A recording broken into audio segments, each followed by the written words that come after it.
তুমি পার্লারে গেলে এইটাই তোমাকে দেবে, তোমার থেকে নিয়ে যাবে 2000 টাকা।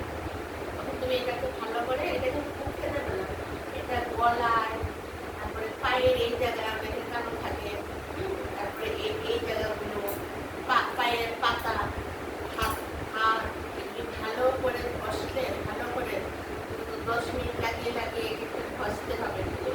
আর একদিন দিলে হবে না, 2-3 দিন বাদে বাদে দেবে, কারণ এটা তো অনেকেরই বসে গেছে। তো বসে গেলে তো মানে এটা তুলতে একটু সময় লাগবে। কিন্তু আর সব যখন এটা ঘষবে হালকা একটু মানে মানে ঘষার পর হালকা আবার একটু গরম জল দিয়ে আবার একটু ধুয়ে নেবে, তখন এটা সবটা পুরোটা উঠে যাবে। আর এমনিতে খুব লিকুইড আছে, শ্যাম্পুটা ছাড়লে হয়ে যাবে, শ্যাম্পুটা আর পেস্ট এগুলো তো মাথা মারলে সব কিছু করবে। এগুলো ভালো করে ঘষে ঘষে ঘষে ঘষে ঘষে ঘষে দেবে, দেখবে কিছুদিন ইউজ করলেই বুঝতে পারবে একদম ঘাড় সুন্দর পরিষ্কার হয়ে গেছে। আর আরেকটা বলছি, মুখের জন্য বলছি, আমি কিন্তু যেটাই বলি সেটা বুঝতে পারি তোমাদের কোনো ঘরের রান্নাঘরেই থাকবে, কোনো টাকা খরচ হবে না। হ্যাঁ, আর এইগুলি তোমাদের পার্লারে গিয়ে ঘষে ঘষে করাবে, সেইগুলি তো দেখলে বুঝবে না কোন কত থাকে। ওরা রেডিমেড ক্রিম টিম দিয়ে করায়, ওই এসব জিনিসই কেনা জিনিস, সেখান থেকে 2000-3000 টাকা নিয়ে দেবে। আটা, আমাদের আটার সঙ্গে একটু দুধ মিশিয়ে মুখে লাগিয়ে রাখবে 20 মিনিট, দেখবে একদম মানে রেগুলার যদি এটা লাগাতে পারে, তাহলে প্রতিদিনই লাগানো যায়। আটাটা তো দামি জিনিস, সবার ঘরেই থাকে।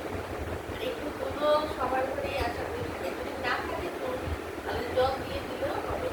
হ্যাঁ, তারপর মুখে লাগিয়ে রাখবে, দেখবে মুখ একদম কিছুদিন পরে তোমার মুখ নিজে দেখে তুমি চিনতে পারবে। আর আরেকটা জিনিস বন্ধুরা, তোমাদেরকে ছেলে বলো মেয়ে বলো সবাইকেই বলি, রাতে ঘুমানোর সময় অবশ্যই একটু তেল দেওয়া জিনিস দিয়ে মুখটা ঘুমালে কাপড়টা খুব নরম হবে। তার জন্য আমাদের কি দরকার? নারিকেল তেল। নারিকেল তেল দিয়ে যদি রাতে একটু ঘুমোতে পারো, ঘুমের থেকে উঠে দেখবে মুখটা একদম নরম হয়ে গেছে। তার জন্য রাতে যখন ঘুমোবে হালকা হাতের মধ্যে একটু নারিকেল তেল দিয়ে মুখে ঘুমিয়ে থাকবে, পরের দিন সকালে উঠে মুখটা ধুয়ে নেবে, দেখবে মুখটা আস্তে আস্তে একটু তোমাদের তুলতুলে বাচ্চাদের মতো নরম হয়ে গেছে।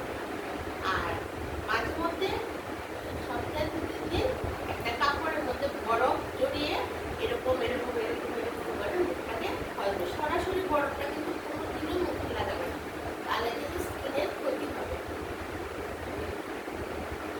বরফটা একটা কাপড়ে পেঁচিয়ে তারপর মুখে লাগাবে। বন্ধুরা, আজকে ভালো লেগেছে যে টিপসগুলি দিয়েছি।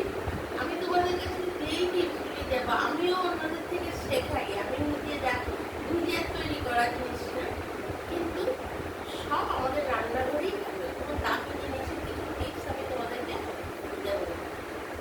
আর আজকে বন্ধুরা তোমরা দেখেছো আমার রান্নার লাউ চিংড়ি